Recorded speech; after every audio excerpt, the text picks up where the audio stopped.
ফরহাদ। জান্নাতে যেতে হলে 100তে আমার দরকার 51। 100তে কত লাগবে? ফাআম্মা মান সাকুলাত মাওয়াজিনুহু ফাহুয়া ফি আইশাতির রাদিয়া। সেদিন মিজানের পাল্লা যার ভারী হয়ে যাবে সে আনন্দ উৎসবে থাকবে। তো মিজানের পাল্লা ভারী হওয়ার জন্য 100তে আমার কত পাওয়া লাগবে?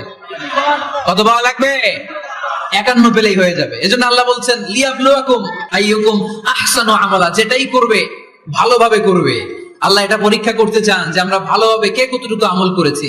যারা আরবি বোঝেন আলেম ওলামা আপনারা জানেন এখানে আল্লাহ বলেননি লিয়াবলুয়াকুম আইয়ুকুম আকসারু আমালা। আল্লাহ এটা দেখতে চান যে তোমাদের মধ্যে থেকে কে বেশি আমল করে। এটা বলছে আল্লাহ? বলে নাই। আল্লাহ বলেছে লিয়াবলুয়াকুম আইয়ুকুম আহসানু আমালা, যে ভালো করে করে। এজন্য আমরা যাই করি না কেন কি করে করব? আওয়াজ করে বলতে হবে। কেমন করে করব? যে কোনো কাজ করো না ভাই, যে কোনো কাজ করো তা যেন হয় সবার চেয়ে সবচেয়ে সুন্দর। পড়েন, যে কোনো কাজ করো না ভাই, যে কোনো কাজ করো তা যেন হয় সবার চেয়ে সবচেয়ে সুন্দর। পড়েন, যে কোনো কাজ করো না ভাই, যে কোনো কাজ করো তা যেন হয় সবার চেয়ে সবচেয়ে সুন্দর। হোক না সেটা পড়া লেখা, রঙের ভাষায় ছবি আঁকা। পড়েন, হোক না সেটা পড়া লেখা, রঙের ভাষায় ছবি আঁকা। হোক না সেটা সামান্য কাজ কিংবা মহত্তর, তা যেন হয় সবার চেয়ে সবচেয়ে সুন্দর। যে কোনো কাজ করো না ভাই, যে কোনো কাজ করো তা যেন হয় সবার চেয়ে সবচেয়ে সুন্দর। চিৎকার করে বলেন ঠিক কিনা? আমরা যেটাই করি না কেন এটা ভালো করে করার দরকার আছে না নাই? এজন্য কাজে আর শ্রমে কোনো লজ্জা নাই। লজ্জা হচ্ছে অলসতায়। লজ্জা কিসে?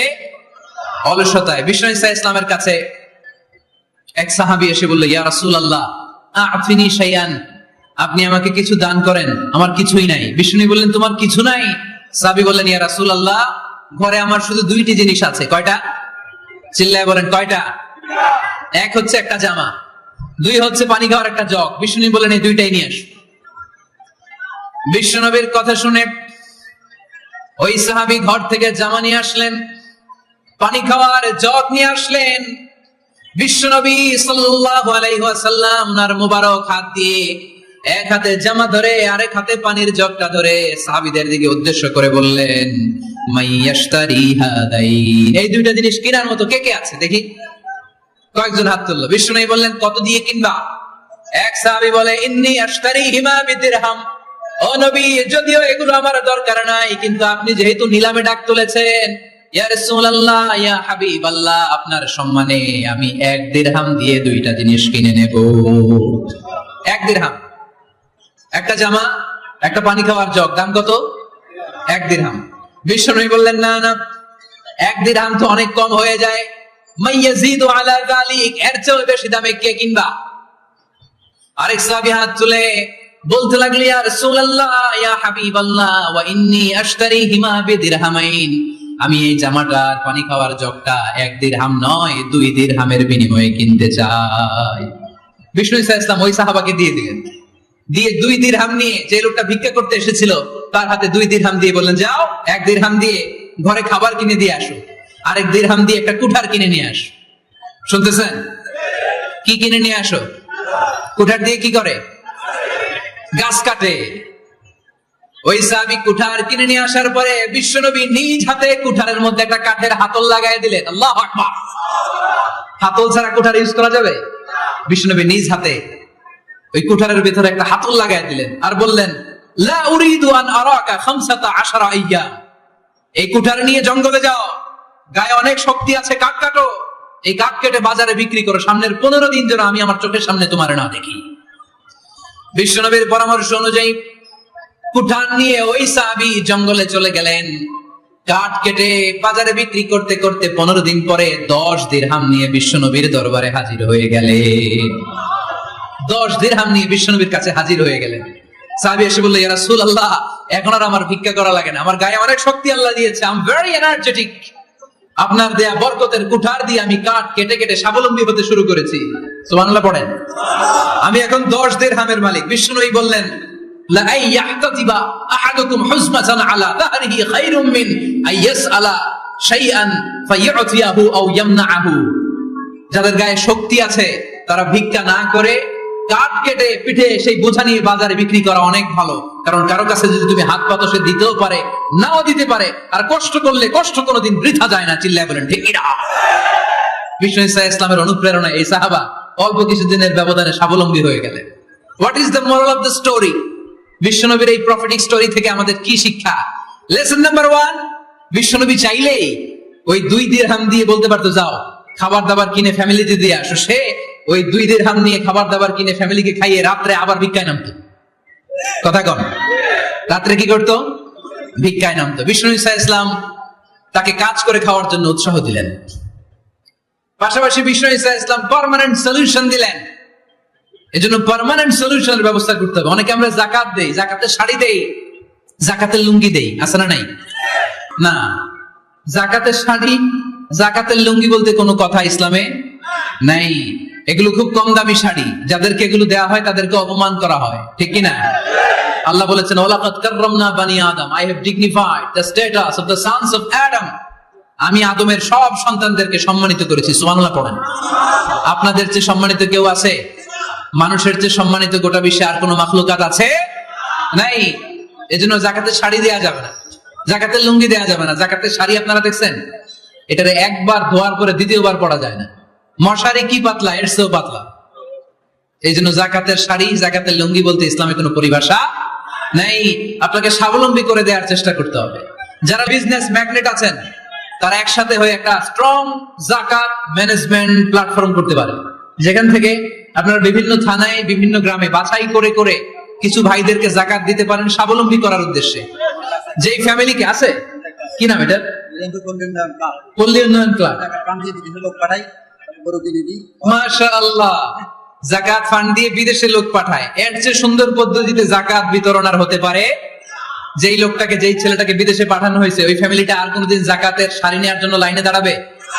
যেই ছেলেটাকে ওনারা অস্ট্রেলিয়ান গাভী কিনে দিছে, দুধ বিক্রি করে যেই ফ্যামিলিটা স্বাবলম্বী হতে শুরু করেছে, তারা আর কোনোদিন যাকাতের লাইনে যেয়ে দাঁড়াবে না। এজন্য যাকাত দিতে হবে স্বাবলম্বী করার জন্য। ইসলাম আমাদেরকে এটাই শিখিয়েছে, কাজ করে খেতে হবে। কাজে লজ্জা নেই, লজ্জা হচ্ছে অলসতায়। লজ্জা কিসে? আজকের আলোচনা থেকে এটা মুখস্থ করে নিতে হবে। কাজে লজ্জা নেই, ইয়াংস্টারেরা। শ্রমে লজ্জা নেই, পরিশ্রমে লজ্জা নেই, লজ্জা অলসতায়। লজ্জা কিসে? আরো জোরে। নবীরা কি এমনি এমনি বসে বসে খাইছে? কঠিন পরিস্থিতিতেও নবীরা পরিশ্রম করে উপার্জন করা লেগেছে, ঠিক কিনা? সাইয়েদনা মারিয়াম আলাইহিস সালাম, যার নামে আল্লাহ তাআলা কোরআনে একটা সূরা দিলেন, উনি পৃথিবীতে এমন একজন মহিয়সী নারী, যেই নারীর গর্ভে, যেই নারীর পেটের ভেতরে স্বামীর স্পর্শ ছাড়া সন্তান দিয়েছে কে? সাইয়েদনা ঈসা আলাইহিস সালাম পেটে আসলেন। মারিয়াম আলাইহিস সালাম লজ্জা পেলেন। হায় হায়, কেমন করে এলাকাবাসীদের কাছে আমি আমার মুখ দেখাবো? বিয়ে করি নাই, স্বামী নাই, বিয়ে হয় নাই, স্বামী নাই, কিন্তু পেটে সন্তান চলে এসেছে। হায় হায়, এলাকায় কেমনে মুখ দেখাবো? লজ্জায় পড়ে মারিয়াম আলাইহিস সালাম এলাকা থেকে চলে গেলেন। কি অবাক করা কাণ্ড! বাচ্চা ভূমিষ্ঠ হওয়ার জন্য, বড় হওয়ার জন্য 6 মাস 7 মাস লাগে নাই, পেটে বাচ্চা আসার সাথে সাথে বাচ্চাটারে বড় করে দিয়েছে কে? সাইয়েদাতুনা মারিয়াম আলাইহিস সালাম এবার বসে বললেন, বুঝতে আরম্ভ করলেন প্রেগন্যান্সির পেইন উঠেছে। হঠাৎ করে পেট থেকে বাচ্চা ভূমিষ্ঠ হয়ে যাওয়ার পরে উনি কাঁপতে আরম্ভ করলেন। ক্ষুধার চোটে খাবার কিছু নাই, সামনে ঝর্ণা, উপরে একটা খেজুর গাছ। সাইয়েদনা ঈসা আলাইহিস সালামকে কোলে নিয়ে মনে মনে ভাবে, হায় রে, কেউ যদি একটু খেজুর পেড়ে দিত, এই ক্ষুধার মুহূর্তে আমি খেজুর খেয়ে পেটের ক্ষুধা নিবারণ করতাম। রব্বুল আলামিন মারিয়ামকে উদ্দেশ্য করে আয়াত নাজিল করে দিলেন, ওয়া হুজ্জি ইলাইকি বিজিদঈন নাখলাতি তুসাকিত আলাইকি রাতাবান জানিয়া। কুরআন সাক্ষী, হুজ্জি ইলাইকি বিজিদঈন নাখলা, এর মানে হচ্ছে মারিয়াম, কেউ পেড়ে দিবে না, একটু কষ্ট করে হাতটা উঁচু করে খেজুরের ডালা ধরে ঝাঁকুনি মারো, কষ্ট সে কাঁচা পাকা খেজুর নিচের দিকে পড়বে, তারপর তুমি তুলে খাবে। সুবহানাল্লাহ পড়ে। আল্লাহ চাইলে অটোমেটিক্যালি কারামাত হিসেবে খেজুরগুলো নিচে ফেলতে পারতেন না? কথা কোন? খেজুরগুলো অটোমেটিক্যালি নিচের দিকে পড়ছে? পড়ে নাই। আল্লাহ শিক্ষা দিয়েছে, যেই পরিস্থিতিতে থাকো না কেন, তোমাকে শ্রম ব্যয় করে, কষ্ট করে তোমার উপার্জন করতে হবে, রিজিকের বন্দোবস্ত করতে হবে। চিল্লায় বলেন ঠিক কিনা? ইসলাম আমাদেরকে এটাই শিখিয়েছে, কাজে লজ্জা নাই। আবার বিশ্বনবী বললেন, ইন কামাতিস সাআ ওয়া ফি ইয়াদি আহাদিকুম ফাসিলাতুন, তোমাদের কারো হাতে যদি একটা চারা বীজ থাকে, সে যদি দেখে কিয়ামত হতে শুরু করেছে, فإن استطاع أن يغرسها قبل أن تقوم الساعة فليغرسها। কারো হাতে একটা চারা বীজ নিয়ত করেছে, চারা বীজটা রোপণ করবে। ইন দা মিন টাইম দেখলো কিয়ামত হতে শুরু করেছে। বিশ্বনবী বললেন, যদি তোমার সুযোগ থাকে কিয়ামত হওয়ার আগে চারা বীজটা রোপণ করে দাও। কথা বুঝতে পেরেছেন? আপনার হাতে একটা চারা বীজ, আপনি প্ল্যান করেছেন এই চারা বীজটা রোপণ করবেন। ইন দা মিন টাইম দেখলেন কি হওয়া শুরু হয়েছে? ইদা জুলজিলাতিল আরদু জিলজালাহা, দ্য বিগেস্ট আর্থকোয়েক, ভূমিকম্প শুরু হয়েছে, কিয়ামত হয়ে যাবে। বিশ্বনবী বললেন, কিয়ামত হইতেছে ওদিকে, আর তোমার হাতে যদি চারা বীজ থাকে দেরি করো না, কিয়ামত তোমার কাছ পর্যন্ত আসার আগে সুযোগ পেলে চারা বীজটা রোপণ করে দাও। ইসলাম শিখিয়েছে শেষ নিঃশ্বাস পর্যন্ত তোমাকে লড়ে যেতে হবে। এই পৃথিবীতে কেউ কাউকে জায়গা করে দেয় না, জায়গা করে নিতে হবে। এই পৃথিবীটা, the life is not a bed of roses, এটা ফুল বিছানো কোনো ফুল সজ্জা নয়, এটা কণ্ঠকাকীর্ণ। কেউ আপনার স্পেস করে দিবে না, কেউ আপনাকে সুযোগ করে দিবে না, কেউ আপনার জায়গা করে দিবে না, বরং আপনি জায়গা করে নিলে টাইনা নিচে নামাবে। কথা বলেন? এজন্য কখনো অলসতাকে স্থান দেয়া যাবে। রাসূল বাত্তালি দুক্কানু শয়তান, অলস মস্তিষ্ক শয়তানের আড্ডা। অলস যদি কেউ থাকে এটারে টেনে বেঁধে কাজে নামাবে, পারা যাবে? আমরা আজকে অলসতাকে নো বলে যাবে মাহফিল থেকে। অলসতাকে আমরা কি বলবো? আওয়াজ করে বলতে হবে। অলসতাকে কি বলবো আমরা?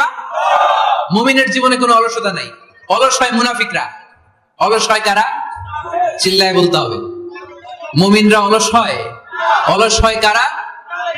এজন্য কোরআনে আল্লাহ এই কথাও বলে দিলেন, ওয়াইদা কামু ইলাস সালাতি কামু কুসালা ইউরাউনান নাসা ওয়ালা ইয়াযকুরুনাল্লাহা ইল্লা কালিলা। সুবহানাল্লাহ পড়ে। মুনাফিকরা যখন মানুষকে দেখানোর জন্য নামাজে যায়, ওই নামাজে তাদের ইখলাস নাই, ওই নামাজের ভেতরে তাদের কোনো খুশু খুদু নাই, ওই নামাজের ভেতরে আছে শুধু অলসতা। ওই নামাজে কি আছে? কিন্তু আমরা যখন নামাজে যাই আমাদের অলসতা আছে? আমরা নামাজ পড়লে আমাদের হৃদয়টারে সজীব করে দেয় কে? আমরা ওযু করলে আমাদের মনটাকে চাঙ্গা করে দেয় কে? আমরা মসজিদে ঢুকলে হৃদয়টাকে প্রাণবন্ত করে দেয় কে? মুমিন তো নামাজে গেলে চাঙ্গা হয়, মুমিন ওযু করলে চাঙ্গা হয়। বিষ্ণু ঈসা ইসলাম বললেন, ইয়াকিদু শাইতানু আলা কাফিয়াতি রাসি আহাদিকুম ইদা নাম। খেয়াল করে শুনবেন ভাইরা, চমৎকার একটা হাদিস। আমরা যখন ঘুমোতে যাই, শয়তান আমাদের প্রত্যেকের মাথার পিছনে 3টা অলসতার গিট মারে। কয়টা? আওয়াজ করে বলেন। 3টা অলসতার গিট মারে। ইয়াকিদু শাইতানু আলা কাফিয়াতি রাসি আহাদিকুম সালাসা উকাদ। 3টা গিট মারে যখন আমরা ঘুমোতে যাই। অলসতার 3টা গিট মেরে আমাদের কানের সামনে এসে ফিসফিস করে মন্ত্র পড়তে থাকে, আলাইসা লাইলুন তাওয়িলুন ফারকুদ, আলাইসা লাইলুন তাওয়িলুন ফারকুদ। বিশাল লম্বা রাত, ঘুমাও। অনেক সময় আছে, ঘুমাও। রাত 5টা বেজে যাচ্ছে, তাহাজ্জুদের সময় শেষ হয়ে যাচ্ছে, তখনও শয়তান বলে রাত অনেক লম্বা, ঘুমাও। ফজরের সময় পার হয়ে যাচ্ছে, সূর্য উঠে যাচ্ছে, শয়তান বলে আলাইসা লাইলুন তাওয়িলুন ফারকুদ, এখনো অনেক সময় আছে, লম্বা লম্বা লম্বা চৌড়া রাত পড়ে আছে, তুমি ঘুমাও। বিশ্বনবী বললেন, ফাইন ইস্তাইকাযা ওয়া যাকারাল্লাহ ইনহাল্লাত উকদা। আমার উম্মতের কেউ যখন ঘুম থেকে জেগে ঘুম থেকে ওঠার দোয়া করা শুরু করে দেয়, অলসতার প্রথম গিটটা সাথে সাথে খুলে দেয় কে? আপনি ঘুম থেকে উঠেই যখন ঘুম থেকে ওঠার দোয়া পড়বেন, আপনার অলসতার প্রথম গিট খুলে দেয় কে? ঘুম থেকে ওঠার দোয়াটা কি? আলহামদুলিল্লাহিল্লাযী আহিয়ানা বা'দামা আমাতানা ওয়া ইলাইহিন নুশুর। প্রশংসা সে আল্লাহ, যে আল্লাহ আমাদেরকে লম্বা একটা ঘুম শেষে, মৃত্যু শেষে আমাদেরকে ঘুম থেকে উঠালেন। এই দোয়াটা পড়ার সাথে সাথে শয়তান যে 3টা গিট মারছে, ওই 3টার একটা খুলে দেয় কে? ফাইন তাওয়াদ্দা ইনহাল্লাত উকদা। ঘুম থেকে জেগে ঘুমের দোয়া পড়ার পরে যখন কেউ ওযু করে ফেলে, অলসতার দ্বিতীয় গিটটাও খুলে দেয় কে?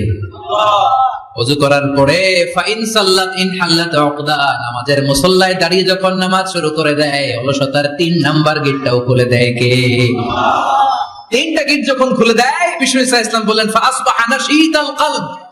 নাশীত, তখন মুমিন বান্দা সজীব হয়ে ওঠে, প্রাণবন্ত হয়ে ওঠে, উচ্ছ্বসিত হয়ে ওঠে। ওয়া ইল্লা হাবিসান নাফসি কাসলান। আর যদি ঘুমিয়ে থাকে, 3টা গিট তার মাথার পেছনে শয়তানের অলসতার লেগে থাকে, তাহলে তার দিনটা শুরু হয় অলসতা দিয়ে, আর সে হয় অলসতার রাজা। চিল্লা এখন ঠিক কিনা? এজন্য আমরা কি অলস হতে চাই না কর্মঠ হতে চাই? কোন নবীরা কি অলস ছিলেন? পৃথিবীতে কোন নবী অলস ছিলেন? সব নবী কর্মঠ ছিলেন। বিষ্ণু ঈসা ইসলাম বললেন, মা বাআসাল্লাহু নাবিয়্যান ইল্লা রাআল গানাম, এই পৃথিবীতে এমন কোন নবী নাই যেই নবী বকরি চড়ায় নাই। তো পৃথিবীতে এমন কোন নবী নাই যেই নবী কি চড়ায় নাই? ছাগল চড়ায় নাই। সাহাবারা বললেন, ইয়া রাসূলুল্লাহ আনতা কাযালিক, আপনিও ছাগল চড়াইছেন?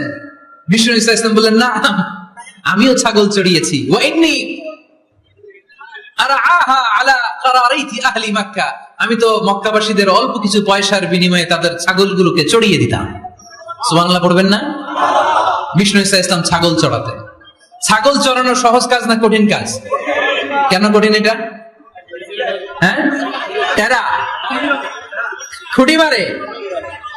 হ্যাঁ, কি করে? বসে থাকতে হয়। তো ছাগল যারা পালে তারা জানে ছাগল পালা কত কষ্ট। ওরে ডানে টান দিলেও কই যায়? রশি ধরে বায়ে টান দিলে কই যায়? সামনে টানলে কই যায়? পিছনে টানলে কই যায়? সারা সপ্তাহ আপনি সময় পান না এটার গোসল করাবেন। ভাবলেন আজকে জুমার দিন আমিও গোসল করি, এটারও গোসল করাই। এটারে আপনি পুকুর ঘাটে নিবেন, টান দিয়েছেন, ওর বাপের কিরা, ও 1 ইঞ্চিও সামনে যাবে না। ঠিক কি না? এই টেরা প্রাণী আল্লাহর কি মহিমা! আল্লাহ তাআলা পৃথিবীর সবচেয়ে শ্রেষ্ঠতম মানুষদেরকে ছাগল চড়িয়ে ছেড়েছেন। ঠিক কি না? মা বাআসাল্লাহু নাবিয়্যান ইল্লা রাআল গানাম, এই পৃথিবীতে এমন কোন নবী ছিল না যে নবীরা ছাগল চড়ায় নাই। আল্লাহ বুঝাতে চাইলেন ছাগল চড়ানো অনেক কষ্টের কাজ, অনেক ধৈর্যের প্রয়োজন। এখন নবীরা তোমরা ছাগল চড়াও, কিছুদিন পর ছাগলের চেয়েও টেরা জাতি মানুষ চড়াইতে হবে। মানুষের মধ্যে টেরা আছে না নাই? ভালো বললে ভালোটা বুঝে না, ডাইনে যেতে গেলে বায়ে যায়, বায়ে যেতে বললে ডাইনে যায়, এরকম আছে না নাই? সম্মানিত ভাইরা, সমস্ত আম্বিয়া আলাইহিমুস সালাম ওনারা কর্মঠ ছিলেন। সাইয়েদনা আদম আলাইহিস সালাম নিজ হাতে চারা গাছ রোপণ করে চাষাবাদের কাজ করেছেন। সুবহানাল্লাহ পড়েন। সাইয়েদনা ইব্রাহিম আলাইহিস সালাম চাষাবাদের কাজ করেছেন। সাইয়েদনা দাউদ আলাইহিস সালাম নিজ হাতে যুদ্ধের জন্য যে পোশাক পরতে হয়, যেটা পরলে গায়ের মধ্যে ছুরি মারলেও ঢুকে না, ওই শিরস্ত্রাণ বানিয়েছেন, নিজ হাতে তলোয়ার বানিয়েছেন। সুবহানাল্লাহ পড়েন। সাইয়েদনা মুসা আলাইহিস সালাম ছাগল চড়িয়েছেন। সাইয়েদনা মুসা আলাইহিস সালামের মেজাজ নরম না গরম? নবীদের মধ্যে সবচেয়ে বেশি মেজাজওয়ালা নবী ছিলেন মুসা আলাইহিস সালাম। উনিও 8 থেকে 10 বছর সাইয়েদনা শুআয়ব আলাইহিস সালামের এরিয়াতে ছাগল চড়িয়েছেন। চিল্লায় বলেন সুবহানাল্লাহ। এজন্য নবীরা যেহেতু কাজ করেছেন, কর্মঠ ছিলেন, আমরাও কর্মঠ হব। ঠিক কি না? সাহাবারাও কর্মঠ ছিলেন, বিশ্বনবীর সাহাবারাও ব্যবসা করতেন। সাইয়েদনা আবু বকরের বিশাল ব্যবসা প্রতিষ্ঠান ছিল। সুবহানাল্লাহ পড়েন। আপনারা হজ উমরা করেছেন কে কে? দেখি করছেন? মাশাআল্লাহ। যারা করে নাই আল্লাহ তাদেরকে আল্লাহর ঘর জিয়ারতের তুমি নসিব করো। আমিন। বিশ্বনবীর মাকবরার সামনে দাঁড়িয়ে আমরা যেন সালাম পেশ করতে পারি, তুমি নসিব করো। আমিন। বাইতুল্লাহ শরীফে এবং মসজিদ নববীতে আমরা যেন সালাত আদায় করতে পারি, আল্লাহ তুমি নসিব করো। আমিন। সাইয়েদনা আবু বকর রাদিয়াল্লাহু তাআলা আনহুর ব্যবসা প্রতিষ্ঠান ছিল মক্কা কাবা ঘরের পাশেই। উনার ব্যবসা প্রতিষ্ঠানগুলো যেখানে ছিল ঠিক ওইখানেই সৌদি সরকার এখন শপিং মল বানিয়ে দিয়েছে, মাসজিদ আবু বকর। মক্কা শহরের যেখানে বহিরাগতরা এসে ওখানে ছাগল, ওখানে ঘোড়া, উট এগুলো রাখতো, আস্তাবল রাখতো, ঘোড়া আর উট যেখানে রাখা হতো ঠিক ওই জায়গায় সৌদি সরকার ওটার পার্কিং লট বানায় দিচ্ছে। মানে যেখানে আগে সাহাবাদের ব্যবসার জায়গা, ওইখানে বর্তমানে শপিং মল। যেখানে আগের সময়কাল সাহাবারা উট আর ঘোড়া রেখে বাঁধতো, ওইখানে এখন গাড়ি ঘোড়া রাখার ব্যবস্থা করা হয়েছে। সাইয়েদনা আবু বকর অনেক বড় ব্যবসায়ী ছিলেন। ওনার নিজ টাকা দিয়ে হাবাসা থেকে আসা সাইয়েদনা বেলালকে তিনি 20,000 স্বর্ণ মুদ্রা দিয়ে উমাইয়া ইবনে খালাফের কবল থেকে তিনি মুক্ত করেছেন। সাইয়েদনা উসমান যুন্নুরাইন বড় ব্যবসায়ী ছিলেন। নিজের টাকা দিয়ে মদিনার মুসলমানেরা পানি খেতে পারে না, বীরে রুমা নামে একটা কুয়া ছিল, এই কুয়ার মালিক ছিল ইহুদি। মুসলমানেরা পানি খেতে গেলে এসে বকা দিত, পানি খেতে দিত না। বিশ্বনবী বললেন, আমার সাহাবীদের মধ্যে এমন কি কেউ নাই নিজের অর্থায়নে বীরে রুমা কিনে মুসলমানদেরকে দিয়ে দিবে? সাইয়েদনা উসমান যুন্নুরাইন বলল, ইয়া রাসূলুল্লাহ, আপনার খেদমতে আমি হাজির। মুহূর্তের মধ্যে সাইয়েদনা উসমান যুন্নুরাইন নিজের অর্থায়নে বীরে রুমাটা কিনে মুসলমানদের জন্য সদকা করে দিয়েছে। তো ব্যবসা না করলে, কর্মঠ না হলে, উপার্জন না হলে সদকা করা যাবে? চিল্লায় বলেন করা যাবে? সুনানে তিরমিজির বর্ণনা, বিষ্ণু ঈসা ইসলাম মক্কা থেকে যত সাহাবারা হিজরত করে মদিনায় এসেছে, মদিনাতে কোন না কোন সাহাবার সাথে